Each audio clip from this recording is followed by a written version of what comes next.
नमस्कार, मैं अनुराधा पालीवाल। आप देख रहे हैं एबीपी न्यूज। आइए नजर डालते हैं आज की खबरों पर।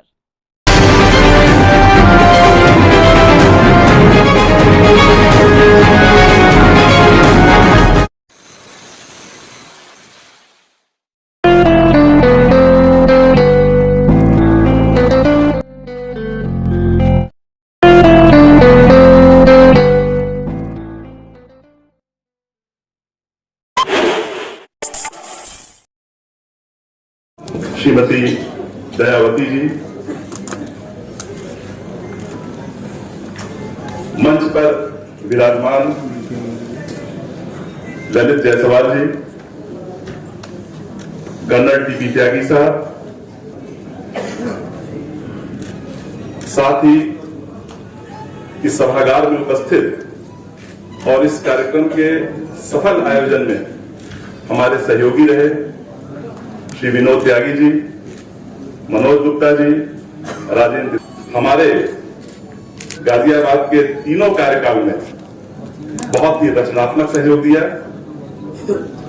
साथ ही सभागार में उपस्थित नगर के समस्त संभ्रांत नागरिकगण, मैं आप सबका हार्दिक स्वागत और अभिनंदन करता हूं और आभार व्यक्त करता हूं कि आप इस आयोजन को आशीर्वाद देने के लिए यहां उपस्थित हुए हैं। सबसे पहले मैं कुछ जो स्वाभाविक जिज्ञासाएं हैं, जो पाठकों को भी हो सकती हैं और यहां जो आप लोग उपस्थित हैं उनको भी हो सकती हैं, उन पर प्रकाश डालना चाहूंगा। पहली बात यह है कि ये पुस्तक वर्ष 2012 में लिखी जा चुकी थी और मुद्रित भी हो गई थी, लेकिन इसका विमोचन और प्रकाशन आज 10 वर्षों के बाद हो रहा है। देखिए, सरकारी सेवक की एक मर्यादा होती है और सरकारी सेवा आचरण नियमावली होती है, उसके साथ एक बंधन होता है।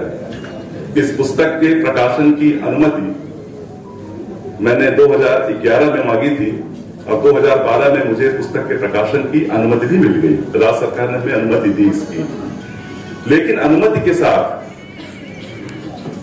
कुछ उपबंध ऐसे जुड़े थे जिससे मुझे लगा कि शायद ये अभी उचित अवसर नहीं है कि इस पुस्तक का प्रकाशन हो।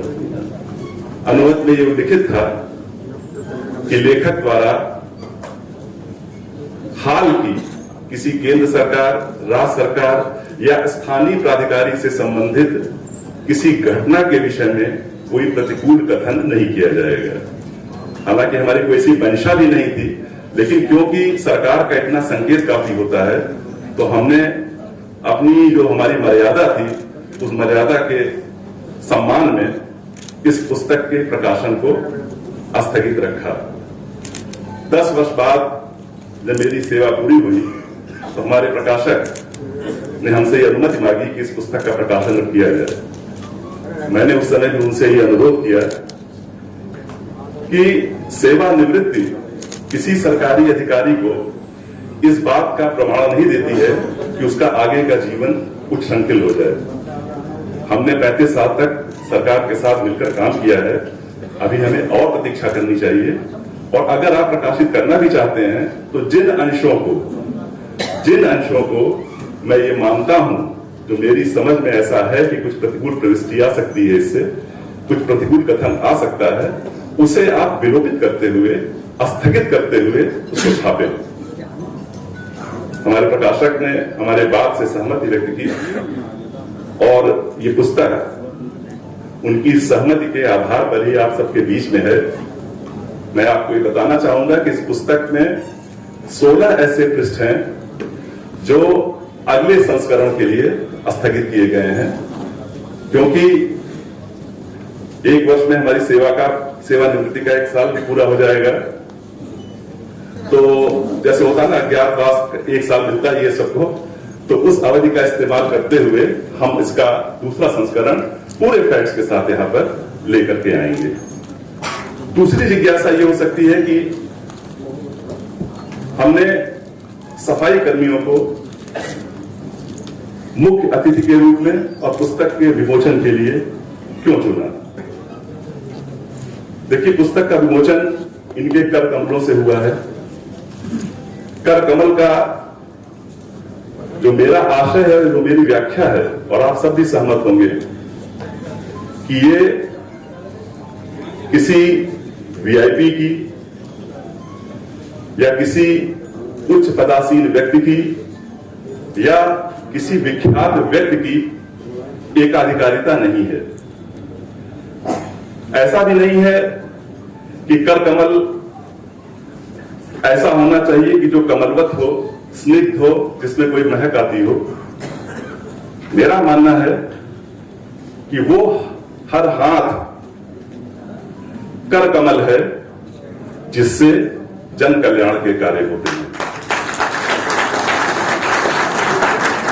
हमारे जो सफाई कर्मी हैं, आप सब जानते हैं कि किन विषम परिस्थितियों में वो अपने ड्यूटी को अंजाम देते हैं। अपने हाथ को सफाई कार्य करते हुए गंदा होने पर भी वे समाज को एक स्वच्छ वातावरण देते हैं। इसलिए मेरी दृष्टि में वो उनके हाथ कर कमल की पदवी के लिए पूरी तरह से हकदार हैं। खादिया, मगर मेरे बेटे के सुनने की समस्या का कोई समाधान नहीं मिल रहा। अब तो लग रहा है ये कभी नहीं सुन पाएगा। अरे तो तुम हर्ष ENT हॉस्पिटल क्यों नहीं लेकर जाते उसे? यहाँ के डॉक्टर्स ने प्लेटलेट रिच प्लाज्मा नाम का इंजेक्शन तैयार किया है, जिससे कान के पास की नस में इंजेक्ट किया जाता है, जिससे सुनने की क्षमता बढ़ जाती है। और अभी तक 1000 से ज्यादा लोगों में इसे लगाने से सुधार देखा गया है। तो अगर आपके आसपास या परिवार में कोई ऐसा है जो सुनने की समस्या से परेशान होकर हार मान बैठा है, तो आज मिले डॉक्टर बी विद्यागी से। हर्ष ENT हॉस्पिटल, C43, राजनगर।